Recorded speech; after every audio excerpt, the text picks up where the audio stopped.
Hi, it's Tim Hagen from Progress Coaching, and welcome to another episode of Coaching Conversations. And I wanted to make you aware of something very cool that we're doing on a subscription basis, and we'll put a link in each one of our episodes. But every Wednesday, we're going to be doing what we call an audio podcast workshop. That workshop will be roughly about 14 to maybe 20 minutes per episode, with each month having a theme from a coaching model, using feedback strategically, to coaching self-awareness, and so on. So if you could, look in the body or in the content description of each episode, and you will see a link where you can join this subscription. These are literally 4 workshops every month, teaching specific strategies to address a particular area of workplace coaching, as it relates, again, to things like awareness, motivation, teamwork, and what have you. Here's the cool thing. It's only $10 per month, and each month you will get a handout that we will follow along with. So we also give you a tool for you to take notes as we go through each episode. We hope you'll check it out. When we're conversing or coaching or mentoring our employees, we have a very specific intent in mind. Often we're trying to motivate or inspire or to challenge or what have you. And a lot of times what happens is our objective is on a road. In our mind, we can see that road. We know the path that we want to go down. But inevitably, the people that we're conversing with, that we're coaching with, that we're chatting with, throw us a curveball. They don't even know they're throwing a curveball. So let's think about our intent. Let's say we're about to go into a conversation and we're going to motivate somebody. And we're not getting the ideal performance out of this employee, and they seem lackluster and not energetic. And let's say a manager starts to have a conversation. I know you can do it. I believe in you. And those are important things. I don't mean to discount them with the tone of my voice. But so often what our intent is challenged by what somebody else is feeling or wanting to do.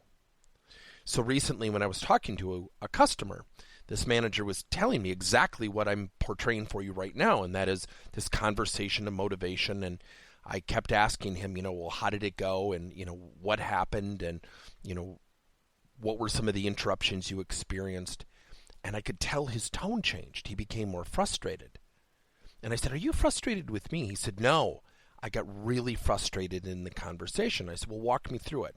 So here's what happened. He kept saying to this employee, I know you can do it. And if you continue down this path and we can kind of really rise to the top, you could be eligible for a promotion. He's selling all the good things and promoting the good things and telling the employee he believes in him. And what he noticed is there was no physical reaction. There wasn't much of a verbal reaction. So before he got to the end of the story, I said, so can I ask you something? And he said, sure. I said, did you know the employee wanted that type of promotion? He said, no, not really. I said, oh, okay. He said, why did you ask that? I said, well, I'm wondering if it's like 2 ships passing in the dark. He said, what do you mean 2 ships passing in the dark? I said, well, you're leading with the promotion. Does that person even want that type of a job? And I'm wondering if the message kind of fell short because they weren't emotionally attached to it. And you kept saying, I know you can do it, and you were motivating. Your intent was fantastic. Yet, by your own admission, there was no verbal response and not much of a physical response. He said, well, it's funny you say that because at the end, the employee told me he didn't know if he wanted to work in this type of a job or department. I said, oh, how did you react? He goes, I was really disappointed. I said, well, where did you leave things? He said, well, I told him to think about it. We're going to get back together. I said, told him to think about what? He said, well, the job. I said, well, he's already told you he doesn't want the job. He wants to do something else. What is that? He said, well, I don't know. And I said, oh, it's interesting. He said, why? I said, those are tough conversations because your intent was fantastic. The language you were using was upbeat. It was energetic. It was motivational. It was inspirational.